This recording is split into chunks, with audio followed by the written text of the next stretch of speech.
Desde o capítulo 1037 de One Piece, nós vivemos num eterno mistério. Qual é a verdadeira fruta da qual os Gorosei estavam falando?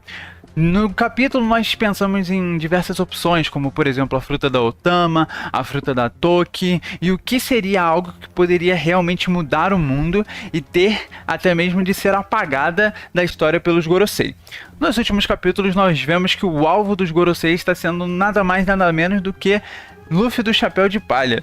Então, aparentemente, a fruta é realmente a dele. Eles precisam impedir que a fruta do menino do Chapéu de Palha desperte e cause um alvoroço no mundo, uma revolução jamais antes vista pelo governo mundial. E curiosamente, depois de tanto pensar sobre isso, tanto achar uma resposta, nos spoilers do capítulo 1042 que saíram há pouco tempo atrás, caso você não tenha lido, não assista essa parte, foi dito por Kaido que é estranho o que estava acontecendo com o corpo do Luffy e que aquilo não era de fato uma propriedade da borracha. Então nós vemos aí que agora o Oda escancarou na nossa cara que a fruta do Luffy não é da borracha. Mas então qual é a real fruta do Luffy, né? E por que ela tem propriedades de borracha? Seria estranho a gente perder tudo isso depois de estarmos tão acostumados com isso. É uma escolha até um pouco arriscada do Oda de trocar assim do nada, digamos assim. Porque a verdade é que isso já está sendo trabalhado há muito tempo. A gente só não percebeu antes. Lembrando que se você gostar desse vídeo, deixe seu like, comente nele também, que é muito importante pra mim, e se inscreva nesse canal para me apoiar e acompanhar os próximos vídeos. E aqui é que as coisas vão começar a ficar meio malucas, né? Porque, teoricamente, as propriedades da fruta do Luffy não vão mudar. A verdade é que não faria sentido a gente ser apresentado todo um projeto por trás do Luffy, se todas as questões sobre ele conseguirem lidar com eletricidade, se esticar, se ele realmente não fosse isso. A diferença é que existem algumas brincadeiras de palavras por trás de todo One Piece que podem fazer com que a fruta dele realmente seja algo diferente, mas com as mesmas propriedades. E por que isso é importante? Porque isso nos daria resposta sobre o que é o despertar do Luffy, que pode estar acontecendo agora no próximo capítulo. Todas as suas habilidades foram sempre bem feitas e explicadas para serem por questão da borracha. Então ele consegue fazer o seu corpo, né, acelerar a velocidade do sangue dele por causa da pressão da borracha, ele consegue aumentar os seus ossos por causa que eles são de borracha, ele consegue fazer o seu corpo virar basicamente uma prensa por causa da borracha. Então tudo sempre foi mostrando que a borracha era a questão mais importante. Só que o que a gente nunca pensou é fora da borracha, é o antes da borracha. Existem dois tipos de borracha, a natural e a sintética. E curiosamente no SBS 9, há muitos anos atrás, o Oda respondeu qual é o tipo verdadeiro da borracha do Luffy. E isso possui uma resposta que pode significar algumas outras coisas para a própria fruta dele. Ele disse que a fruta do Luffy, na verdade, é uma borracha natural. Ou seja, alguns elementos fazem a borracha natural, né? E um deles, que é o que eu vou citar aqui, basicamente, por completo, nessa teoria, é a resina, né? E a gente vai ver ainda alguns outros pontos com relação às palavras em japonês que fazem essa teoria supostamente se confirmar. A gente já vai chegar lá. Primeiro eu preciso esclarecer aqui que a verdade é, o Luffy é feito de borracha natural, só que essa borracha ela é criada através da resina e por isso a sua fruta pode ter um outro nome que eu vou explicar já já, que não é a fruta da resina, mas que dá sentido a algumas coisas que podem acontecer com ele daqui a alguns capítulos. E por que eu digo isso? Porque a verdade é que a resina é só um meio para chegar ao fim de tudo, né? Quando a gente deixa a resina se fossilizando, digamos assim, ela se torna âmbar. Âmbar, curiosamente, possui um significado em japonês que é Kohaku 589. Curiosamente, o nome desse capítulo é Esforços para a Glória, e o Luffy passando por uma questão aí de ser fraco e precisa se tornar forte, né? É o capítulo que mostra também a saída dele para o mar na primeira vez, além de que mostra também ele dizendo que é fraco, né? Enfim, isso não importa tanto, a verdade é, quando a âmbar é esquentada, ela pode se tornar óleo de âmbar. E isso vai ser importante para o futuro.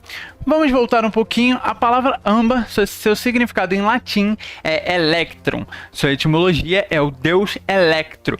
Por que isso é importante? Porque na etimologia desse deus, né, desse nome inteiro, é aquele que continua brilhando, aquele que é uma divindade solar. Curiosamente, qual é a divindade solar de One Piece que nós conhecemos?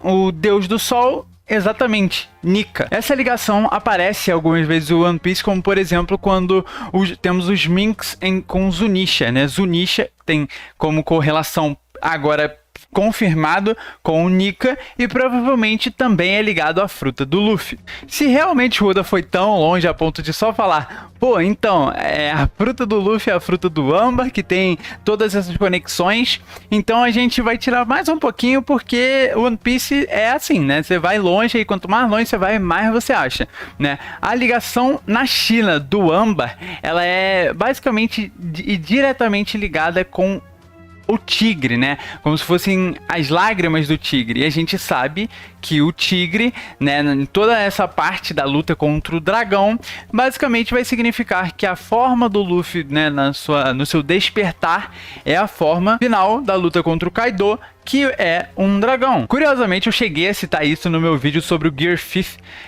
que seria o Tigerman com golpes de fogo. E a gente basicamente vai chegar num resultado próximo, só que com outro nome, com uma outra fruta. No capítulo 645, nós temos o Usopp aparecendo aí como um deus, né, para algum povo, que no caso podendo ser aí uma personificação de Nika. Curiosamente, depois dessa capa, a gente tem o Luffy acertando diretamente o Rory Jones com seu Red Rock. Enfim, temos aí mais uma conexão de Luffy com Nika, né? A gente já sabe que devem existir bastantes, mas eu tô aqui só mostrando que talvez eles tenham uma ligação ainda maior do que só como pessoa, mas também como fruta, né? A gente já vai chegar lá, que vai, na verdade, ser o verdadeiro nome da fruta do Luffy. A gente também tem no capítulo 526 uma apresentação de um quadro onde o Luffy está segurando um dragão e segurando o tigre na outra. Obviamente uma demonstração da questão do tigre e também do dragão. Seria interessante se a gente tivesse essas mesmas listras nas costas do Luffy quando ele se transformasse num possível Gear 5, né? Como Haki. Seria legal, apenas uma curiosidade divertidinha de One Piece nos proporcionar. Essa capa basicamente significa Utsuro. O que é isso? É basicamente um ciclo do mundo, né? A gente tem diversas conexões de One Piece com esse tipo de cultura, digamos assim, e essa é mais uma delas, né? Então é basicamente a mudança que o mundo vai ter quando o Kaido cair, né? A gente sabe e a gente já foi dito que quando o dragão cair, a gente vai ter efeitos inimagináveis no mundo de One Piece, como por exemplo, uma reformulação geral do sistema dos três poderes. A gente já sabe que os Chichibukai já caíram e agora os Yonkou estão caindo. Big Mom já foi derrotada, o Kaido é o próximo, então algo vai acontecer com o mundo depois disso. Então as verdadeiras habilidades do Luffy, numa possível forma do Tigerman, né, provavelmente seriam habilidades de fogo. A gente sabe que no capítulo 1036, né, na capa dele a gente tem aí algumas questões que eu já falei sobre e eu vou repetir aqui. Na capa aparece o Luffy se esticando por aí, né? Curiosamente, ele está com chamas no seu moletom, né? Na sua roupa.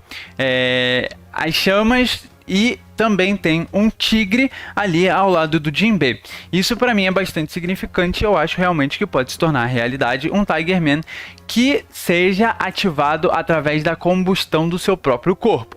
O que eu quero dizer com isso? O despertar, ele basicamente só vai acontecer com o Luffy quando seu corpo conseguir entrar em combustão de uma maneira exagerada. A gente tanto falou sobre a borracha conseguir se esquentar a ponto dela ficar muito, muito dura.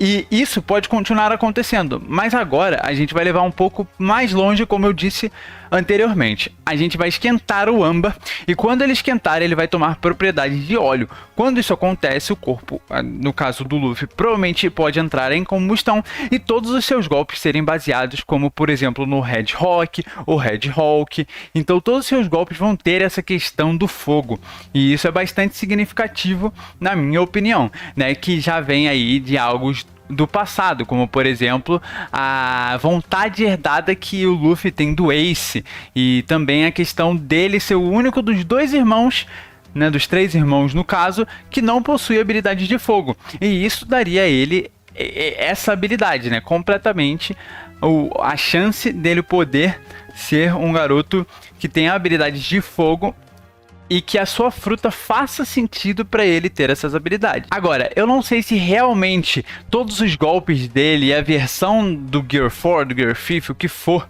dele, vão ser baseados no tigre, ou se apenas o golpe final vai ser baseado no tigre. A gente pode pensar aí, mas eu acho que não tem ainda uma resposta concreta sobre, pelo menos eu não consigo achar uma. E agora vamos para alguns outros pontos que vão dar o nome da fruta. Primeiro, a gente tem a chegada de Luffy em Wano. O que acontece nessa chegada? Ele aparece dormindo após ter se jogado para cima lá da correnteza que estava descendo na cachoeira, e ele é acordado por um caranguejo. Caranguejo significa Kani. Ao final de um ano, o que eu acredito que pode acontecer, e eu compartilho isso com quem eu vi essa teoria, é que ele pode acabar dormindo e sendo, né, acordado, ou sendo aclamado, propriamente indo dormir como Nika, aquele que salvou um povo da fome, trouxe alegria e risos para ele, sabe? E risos verdadeiros, né? Não aqueles que eram infelizmente travados pelas Smiles. Talvez o próprio Chopper consiga trazer esse riso de volta para ele. Seria interessante, né, para quebrar toda a questão do Kaido, e aí faria de fato o Luffy se comparar ao Nika de maneira completa. Imagina ele acordando assim do nada, saindo de uma porta e sendo tratado como herói por todo o povo de Wano. Na luta do 1042 nós temos aí o resumê da luta de Kaido e Luffy, apenas trocação franca entre os dois, e eu não quero falar sobre isso aqui nesse momento. Inclusive, se vocês quiserem um vídeo sobre spoilers, vocês deixem aí embaixo nos comentários, que eu super faria, mas eu tava pensando já nesse aqui, então eu acabei não tendo tanto tempo assim. Mas no capítulo 1043 a gente tem uma palavrinha nos números do capítulo. Jushi no Mi. O significado disso é até engraçado. Significa fruta da resina. Claro, isso é um jogo de palavras, pode acontecer como pode não acontecer. Mas toda essa teoria aqui que eu estou fazendo é justamente para confirmar isso aqui, né? Então, né, teoricamente seria a fruta da resina. E aí o Luffy seria tratado, né, com todos os seus poderes de chama, aquele que traria a revolução para o mundo. Com a fruta da resina, ele iria ser a chama que iria queimar o mundo, tanto a Ilha dos Tritões, que é a chama da revolução, como a própria Robin já foi chamada. Então seria um significado bom para ele. Agora eu vou falar para vocês qual é o nome da fruta. E pode ser que seja surpreendente, pode ser que seja verdade, pode ser que não seja, mas todo esse vídeo foi para chegar nesse ponto e dizer que a fruta do Luffy, na verdade, é a Nika Nika no Mi. Sim, e eu vou dar mais alguns pontos sobre isso, né? Obviamente já temos todas as conexões do Luffy com o Nika. Curiosamente, Nika é 29, e sabe o que 29 completa? Exatamente, não sabe? Os dois últimos números para completar todas as listas de Akuma no Mi do bando e fazer o número 325, que seria Sanigo. Né? A gente tem o 56 do próprio Luffy, a gente tem o 110 do Chopper e todos os outros, e o número final daria 325 com a adição do 29 que estava faltando. Primeiro, vamos pegar Nika, separar ele em dois kanjis diferentes, Ni e Ka. Se a gente juntar esses dois kanjis, a gente forma um único kanji chinês que é de significado 5. Se os kanjis de Nika significam 5, Nika Nika no Mi significa 5 do 5, que seria 5 de maio, que é o aniversário do Luffy. Então sim, é meio maluco, é meio bizarro você pensar isso e até ir um pouco de longe demais. Mas eu estou confiante, né? Sabemos aí que a fruta do Luffy logo vai ser revelada, como eu disse, sobre o capítulo 1043. Então eu espero que vocês tenham se divertido nessa teoria, eu espero que vocês acreditem nela, ou se não acreditarem, deixem aí embaixo qual é a opinião de vocês. Curta esse vídeo que me ajuda muito, assim como se inscrever nele, e eu vou ficando por aqui. Muito obrigado a todos que acompanharam até o final, deixa aí o seu comentário, valeu, falou, e eu fui.